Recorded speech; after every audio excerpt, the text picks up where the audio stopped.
आम का मुरब्बा ले लो, स्वाद चटपटा आम का मुरब्बा ले लो, खट्टा मीठा मुरब्बा ले लो, एक बार खाओगे तो रोज आओगी।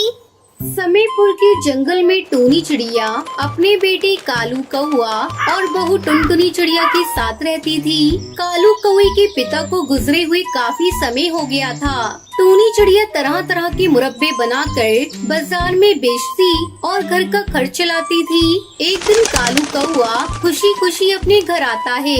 माँ, मुझे एक बहुत बड़ी कंपनी में नौकरी मिल गई है। अब आपको ये मुरब्बे बनाने की कोई जरूरत नहीं है। लेकिन बेटा, ये मुरब्बे बनाने का तो घर का काम है, इसे मैं करूँगी तो तुम्हें क्या दिक्कत? माँ जी, ये ठीक कह रही है। अब आपकी उम्र हो चली है, ऐसे में इतना ज्यादा काम आपके लिए ठीक नहीं। वैसे भी अब तो इनकी तनख्वाह भी घर में आने लगेगी, तो आपको काम करने की क्या जरूरत। बस आप खाइए और घर में आराम कीजिए। ठीक है बहू, जब तुम लोगों की यही विचार है तो मैं मुरब्बा बनाना बंद कर देती हूँ। टूनी चिड़िया मुरब्बा बनाना बंद कर देती है। इस तरह कई दिन गुजर जाते हैं। एक दिन टुनटुनी चिड़िया अपनी सास को देखकर कहती है, माँ जी, मैं देख रही हूँ आजकल आप उदास रह रही है। ऐसा करिए, कुछ दिनों के लिए अपनी बहन सुंदरी मौसी के यहाँ चली जाइए, इससे आपका थोड़ा मन बहल जाएगा। तो ठीक कह रही है बहू, मैं कल ही चली जाती हूँ सुंदरी से मिलने। वैसे भी मुरब्बा तो आजकल बनाती नहीं, घर में दिन भर खाली पड़ी रहती हूँ। अगले दिन टूनी चिड़िया अपनी बहन के घर जाती है। अरे टूनी दीदी, तुम्हारी उम्र बहुत लंबी है। अभी अभी मैं तुम्हें ही याद कर रही थी। कहो, कैसा चल रहा है तुम्हारा मुरब्बा बनाने का काम? क्या बताऊं, बेटे की नौकरी लग गई है। तब से बेटे बहू ने मुझे मना कर दिया मुरब्बा बनाने से। अब तो घर में खाली बैठी रहती हूँ। तुम बहुत खुशनसीब हो दीदी, जो तुम्हें ऐसे बेटे और बहू मिले, वरना आज की बहुएं तो घर में आते ही सास को घर से निकाल के बाहर करती हैं। और सब ठीक है ना दीदी?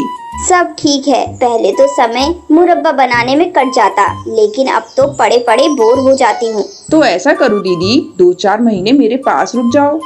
इस तरह टूनी चिड़िया अपनी बहन सुंदरी कौवी के यहाँ रुक जाती है। धीरे धीरे 2 महीने गुजर जाते हैं। एक दिन टुनटुनी चिड़िया का फोन आता है।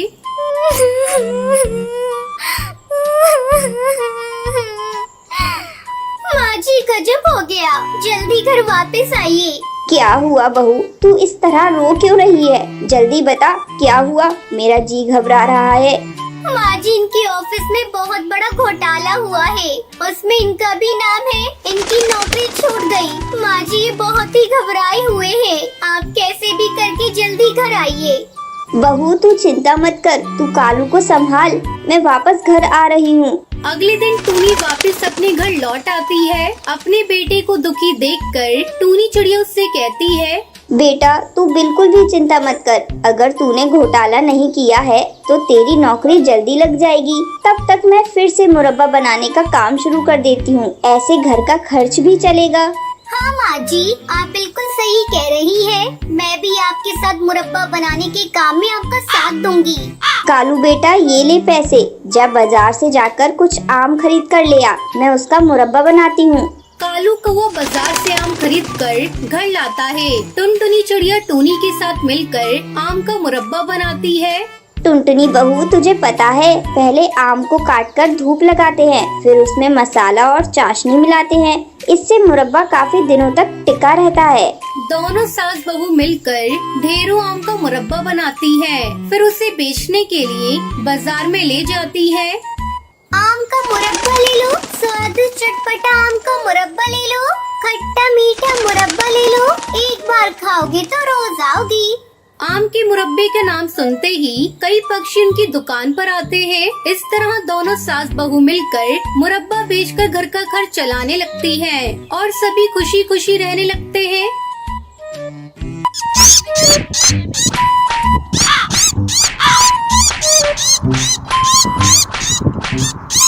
सुंदरवन के जंगल में टूनी नाम की चिड़िया रहती थी। उसका पति कालू कौआ दिन भर टूनी चिड़िया से झगड़ता रहता था और उसे पीटता रहता था। एक दिन कालू कौआ टूनी चिड़िया से कहता है, देख, अगर तूने बेटा पैदा नहीं किया तो मैं तुझे जान से मार डालूंगा। ये आप हर समय मुझे इस तरह क्यों बोलते रहते हैं? बेटा और बेटी पैदा करना आपके या मेरे हाथ में थोड़ी ना है। भगवान जो चाहेंगे वही होगा। भगवान कुछ नहीं जानता, मुझे तो अब बस बेटा ही चाहिए। उस समय टूनी चिड़िया प्रेग्नेंट थी। अचानक एक दिन टूनी चिड़िया की तबीयत बहुत ज्यादा खराब हो जाती है और अंडे देते समय उसकी मौत हो जाती है। है भगवान, ये मेरी बहू के साथ क्या हो गया? मैंने अपने बेटे से मना किया था कि बहू को इतना मत सताया कर, लेकिन वो मेरी बात माने तब ना। अब मेरी छोटी सी बच्ची टुनटुनी चिड़िया को कौन देखेगा? अरे पिताजी, तुम रो क्यों रहे हो? ये तो बहुत अच्छा हुआ कि रास्ते का कांटा कट गया। मैं कल दूसरी शादी करूँगा। अरे बेटा, ये तू कैसी बातें कर रहा है? तू बिल्कुल पागल हो गया है क्या? अभी तेरी पत्नी की अर्थी भी नहीं उठी और तू दूसरी शादी के लिए बात कर रहा है? तुझे शर्म आनी चाहिए। अगले दिन ही कालू कौआ सुंदरी नाम की कौवी से दूसरी शादी कर लेता है। कुछ दिन तो सब कुछ ठीक ठाक चलता है, लेकिन एक दिन सुंदरी कौवी टुनटुनी चिड़िया से कहती है, अरे ओ टुनटुनी चिड़िया, जब से मैं इस घर में शादी करके आई हूँ तुझे देख रही हूँ, तू इस बॉल से कब से खेल रही है और घर का एक भी काम नहीं कर रही है। 15 दिन से मैं काम करके थक गई हूँ, लेकिन तू तो इस बॉल से दिन भर खेलती रहती है। मैं कह देती हूँ आज के बाद तू इस घर का सारा काम करेगी, मैं एक भी काम नहीं करूँगी। इतना सब कहकर सुंदरी कौवी टुनटुनी चिड़िया को पीटने लगती है। माँ मत मारो मुझे मत मारो माँ, तुम जैसा कहोगी मैं वैसा करूँगी। माँ मुझे मत मारो। आज से तुझे घर का सारा काम करना है। तुझे मेरे कपड़े धोने हैं, खाना भी पकाना है और बर्तन भी तुझे ही धोना है। ठीक है माँ, मैं सब कुछ करूँगी।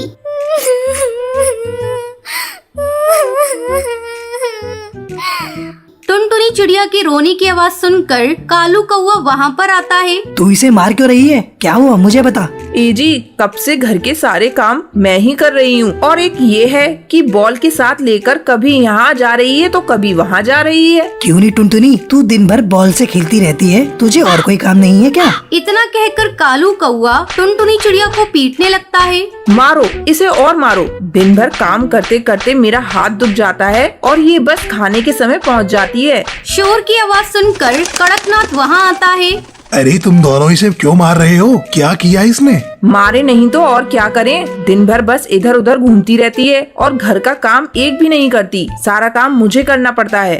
पिताजी, तुम इन सब झमेले में मत पड़ो। आज से टुनटुनी चिड़िया घर का सारा काम करेगी। लेकिन बेटा, उसे पढ़ना लिखना भी तो है। जब घर का ही काम करेगी तो पढ़ेगी लिखेगी कब? चुप, बिल्कुल चुप पिताजी। अब से आप एक लफ्ज नहीं बोलेंगे। आज से इसकी पढ़ाई लिखाई सब बंद। ये घर के काम करेगी। अगर आपको इसका काम करना अच्छा नहीं लगता तो आप कोई दूसरा ठिकाना देख लीजिए। है भगवान, इस बिना माँ की बच्ची की रक्षा करना। एक दिन टुनटुनी चिड़िया को बहुत तेज बुखार आता है। वो बिना काम किए ही सो जाती है। जब सुंदरी कौवी टुनटुनी चिड़िया को लेटी हुई देखती है तभी उससे कहती है, अरे तू यहाँ सोई है और घर के सारे काम कौन करेगा? तेरी मरी हुई माँ आकर करेगी।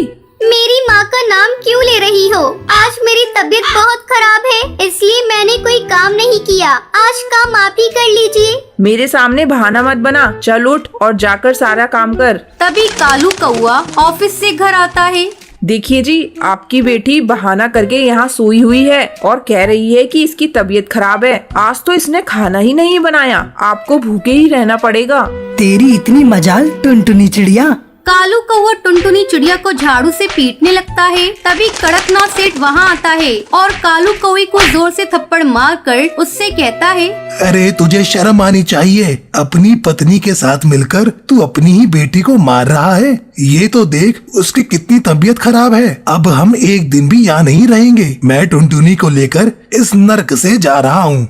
कड़कनाथ सेठ टुनटुनी चिड़िया को नदी पार वाले जंगल ले जाता है और वहीं पर एक घोंसला बनाकर दादा पोती उसमें खुशी खुशी रहने लगते हैं। आगरा के जंगल में टूनी चिड़िया अपनी माँ टुनटुनी चिड़िया के साथ रहती थी। पति की मौत के बाद टुनटुनी चिड़िया ने सोया चिकन बेचने का काम शुरू किया, जो शुद्ध शाकाहारी होता था। टुनटुनी बहन, आपके यहाँ के सोया चिकन का तो कोई जवाब ही नहीं और रेट भी तुम सही लगाती हो, इसलिए मैं हमेशा तुम्हारी दुकान से ही चिकन लेती हूँ।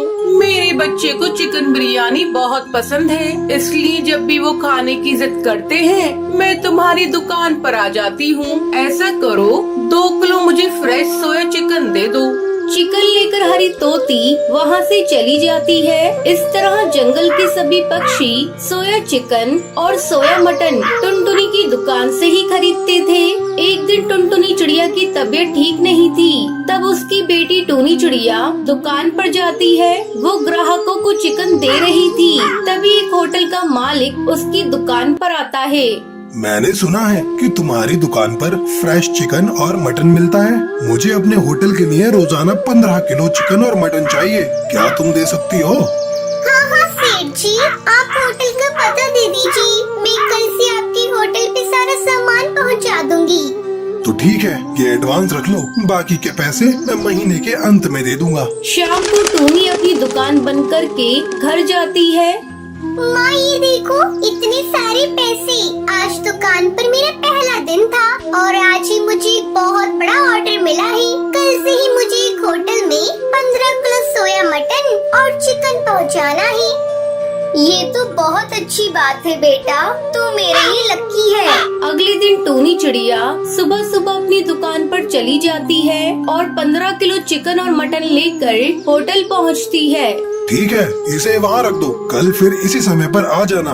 इस तरह टूनी रोज होटल में सोया चिकन और मटन पहुंचाने लगी। जल्द ही 1 महीना गुजर जाता है। मालिक, आज पूरे 1 महीने हो गए। मेरे बकाया पैसे मुझे दे दीजिए और ये लीजिए, ये रहा आज का 15 किलो मटन और चिकन। ऐसा है टूनी, आज से मुझे ये सोया मटन और चिकन नहीं चाहिए। तुम्हारे रेट से कम में मुझे मिल रहा है। ये लो तुम्हारा बकाया पैसा। उदास मन से पैसे लेकर टूनी घर लौट आती है। अब मैं क्या करूं? इतने सारे चिकन और मटन का अगर इसे इसी तरह छोड़ दिया तो ये कल तक खराब हो जाएंगे। मुझे बहुत सारा घाटा हो जाएगा। अगर माँ को इस बात का पता चलेगा तो उनकी तबीयत फिर से खराब हो जाएगी। हे भगवान, अब तुम ही कोई रास्ता दिखाओ। टूनी चिड़िया यही सब बैठी बैठी अपने कमरे में सोच रही थी। तभी वहाँ उसकी माँ टुनटुनी आती है। क्या हुआ टूनी, आज तो इतनी उदास क्यों है? और यहाँ इतने बड़े थैले में क्या है? माँ, होटल की मालिक ने आज चिकन और मटन लेने से मना कर दिया। अब तुम ही बताओ, इतना सारा चिकन और मटन का मैं क्या करूँ? बेटा, तू इतनी चिंता क्यों करती है? बिजनेस में तो नफा नुकसान चलता ही रहता है। मैं ऐसा करती हूँ, इस चिकन और मटन से बिरयानी बना देती हूँ, तो उसे ले जाकर दुकान पर बेच देना। फिर टुनटुनी चिड़िया बिरयानी बनाने में लग जाती है। माँ, बिरयानी की तो खुशबू बहुत अच्छी आ रही है। थोड़ी बिरयानी मुझे खाने को दो। टूनी बिरयानी खाने लगती है। ये तो बहुत स्वादिष्ट है। आपके हाथों में तो जादू है, जादू। अरे पगली, अब मेरी तारीफ ही करती रहेगी या बिरयानी को ले जाकर दुकान पर जाकर बेचेगी? जल्दी लेकर जा, नहीं तो ठंडी हो जाएगी। टूनी चिड़िया सारी बिरयानी को लेकर अपनी दुकान पर चली जाती है। आओ आओ, सस्ती सोया बिरयानी खाओ, स्वादिष्ट बिरयानी खाओ।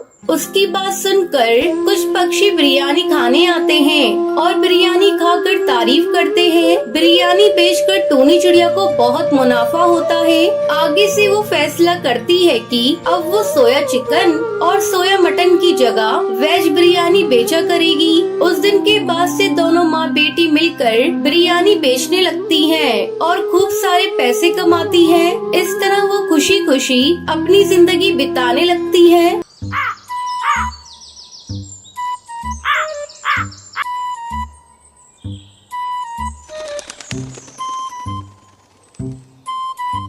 शिमला के जंगल में चमेली कौवी अपने पति कड़कनाथ और बेटे कालू कौवे के साथ रहती थी। चमेली कौवी का पति टैक्सी चलाता था। एक दिन उसकी टैक्सी का एक्सीडेंट हो जाता है और चमेली के पति की मौत हो जाती है। कड़कनाथ की मौत के बाद चमेली कौवी के लिए घर चलाना बहुत मुश्किल हो गया था। तब उसने अपने बेटे कालू कौवे को एक होटल में नौकरी दिलवा दी। इस तरह कई साल गुजर गए। अब कालू कौवा बड़ा हो चुका था। एक दिन चमेली कौवी भोजन देती हुई कहती है, बेटा, मैं बूढ़ी हो चुकी हूँ। जिंदगी कब साथ छोड़ दे कुछ पता नहीं। मुझे रात दिन तेरी चिंता सताती रहती है। मेरे मरने के बाद तेरा क्या होगा? माँ, तुम ऐसी बातें क्यों कर रही हो? तुम्हें तो अभी बहुत जीना है। वो सब तो ठीक है बेटा, मैं सोच रही हूँ तेरी शादी कर दूँ। बहू घर में आ जाएगी तो मेरा भी बोझ कम हो जाएगा। अगर तू कहे तो मैं तेरे लिए कोई अच्छा रिश्ता देखना शुरू कर दूँ। माँ, तुमने मेरी शादी करने का मन बना ही लिया है, तुम्हें मना करने वाला कौन होता हूँ। जो तुम्हें ठीक लगे वो करो। अगले दिन चमेली कौवी हरी तोती के पास जाती है। क्या बात है चमेली भाभी, आज मेरे घर आना कैसे हुआ? क्या बताऊं बहन, अपने कालू के लिए मैं एक अच्छा रिश्ता तलाश कर रही हूँ। तुम्हारी नज़र में कोई अच्छा रिश्ता हो तो मुझे बताओ। ये बात आपने बहुत अच्छी कही भाभी। ये देखो, कल ही एक चिड़िया की फोटो आई है, टुनटुनी नाम है। इसके साथ तुम्हारे बेटे की जोड़ी बहुत अच्छी रहेगी। बस एक ही कमी है, तुम्हें दहेज में कुछ भी नहीं मिलेगा। हरी तोती, मुझे अपने बेटे का घर बसाना है, मुझे दहेज नहीं चाहिए। जल्द ही टुनटुनी चिड़िया और कालू कौवे की शादी हो जाती है। टुनटुनी चिड़िया खुशी खुशी अपने ससुराल आ जाती है और अपनी सास और पति की सेवा में सारा समय लगा देती है। बहू, थोड़ा अपने ऊपर भी ध्यान दिया कर। दिन भर मेरी और कालू की सेवा करती रहती है। मैं तुमसे बहुत खुश हूँ। इसी तरह समय गुजरने लगता है। टुनटुनी चिड़िया एक बच्ची की माँ बन जाती है। घर में खुशियों का माहौल था। अचानक एक दिन कालू की होटल का मालिक होटल को बंद कर देता है। अब क्या होगा माँ, घर का खर्च कैसे चलेगा? मैं अपनी इस नन्ही सी बच्ची का पालन पोषण कैसे करूँगा? आप इतना मत घबराइए जी, इतना घबराएंगे तो कैसे काम चलेगा। हिम्मत रखिए, जल्द ही आपको कोई नया काम मिल जाएगा। हाँ बेटा, बहू ठीक कह रही है, तू इतना मत घबरा, हम सब तेरे साथ हैं। अगले दिन से कालू कौवा नए काम की तलाश में इधर उधर भटकने लगा, लेकिन उसे कोई काम नहीं मिला। एक महीना गुजर जाता है। घर के सारे पैसे खत्म होने वाले थे। तभी एक दिन टुनटुनी चिड़िया कालू कौवे से कहती है, सुनो जी, अब से तुम्हें काम की तलाश में जाने की कोई जरूरत नहीं। हम अपना खुद का ढाबा खोलेंगे। तू पागल हो गई है क्या बहू? तुझे पता भी है ढाबा खोलने के लिए हमें एक दुकान किराए पर लेना होगा और अपने पास इतना पैसा भी नहीं है। अरे माँ जी, ढाबा खोलने के लिए दुकान की कोई जरूरत नहीं। ससुर जी की टैक्सी है ना, बहुत दिनों से गोदाम में पड़ी है। कालू जी आप जाइए और जाकर उसकी मरम्मत करवा कर ले आइए। हम लोग टैक्सी में ढाबा खोलेंगे और जंगल में घूम घूम कर अपना बनाया हुआ भोजन सस्ते दाम पर जंगल की पक्षियों को खिलाएंगे। अब कालू कौवे के टैक्सी ढाबे को देखकर कुछ पक्षी उसके ढाबे पर आते हैं। टुनटुनी चिड़िया कालू कौवा मिलकर बड़े प्यार से अपने टैक्सी ढाबा का बना हुआ भोजन उन पक्षियों को खिलाते हैं। इस तरह टुनटुनी चिड़िया और कालू कौवा मिलकर अपना ढाबा चलाने लगे और खुशी खुशी अपने परिवार के साथ रहने लगे।